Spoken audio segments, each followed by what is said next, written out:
अस्सलाम वालेकुम दोस्तों, जिंदगी की एक मिसाल देने लगा। जिंदगी विच किवें बंदे मायूस हो जाते हैं, किवें बंदे इंज हर बंदे नहीं पता होना पींग जी होंगी है झूला, वो हमेशा पिछा धकना फिर अगा होना है। इस वजह करके जितनी पिछा धक सो इतनी अगा हो सी। जिंदगी में कोई ठुड्डा शुड्डा लगे तो मायूस नहीं होना चाहिए। जिंदगी तो बा यार हूँ साड़ी तो इत्थे ही खत्म हो गया, अज मसला ही नहीं होना चाहिए।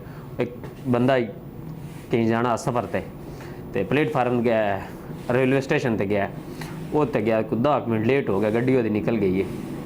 बड़ा मायूस हो के गड्डी लवे दा, तो गड्डी 10 मिनट लेट आई, गड्डी 10 मिनट पिछे आई।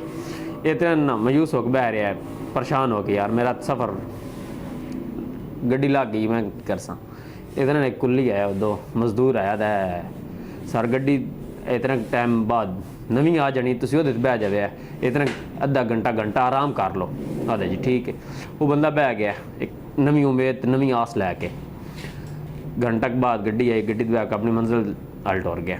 मकसद ये गल करन दा कि अगर तुम जिंदगी में कोई ठुड्डा लगता, कोई धक्का लगता है तो परेशान नहीं होना चाहिए, उस तो ज़्यादा और मेहनत करनी चाहिए। ये नहीं आखना चाहिए यार बस हूँ मेरा काम नहीं कामयाब होया हूँ अगों मैं करने नहीं, ये नहीं सोचना चाहिए। जितने तुम ठुड्डे लग सकते इतना तुम कामयाब हो सो। ये नहीं कि हर पहली बारी बंदा जित जाता, जितना बंदा हारदा फिर 3-4 और हार के फिर बंदा जो जितना उस जित का भी कोई स्वाद अपना ही होंगे। हार के जितना जितया तो अगे जिते होंगे, जो हार के जितने का स्वाद नहीं होंगे वो वखरा ही होंगे। लिहाजा हिम्मत नहीं हारनी चाहिए,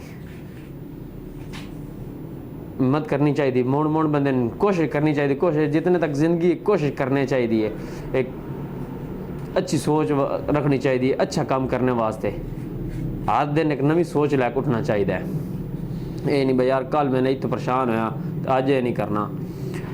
इंशाअल्लाह अल्लाह करदा है, नाकामियां पिछे ही कामयाबी होंगी। कोई भी काम करते तुसी पहले धक्के ठुड्डे लगते हैं तो अल्लाह करदा है इंशाअल्लाह बंदा कदी ना कदी कामयाब हो ही जाता, जरूर अल्लाह करदा है। इंशाअल्लाह एक नवी वीडियो लैके हाज़िर हो। मैं मोहसिन बलोच का सफ़र यूट्यूब चैनल से सब्सक्राइब करो। इंशाअल्लाह इंज एक नवी वीडियो लैके हाज़िर हो। अल्लाह हाफ़िज़।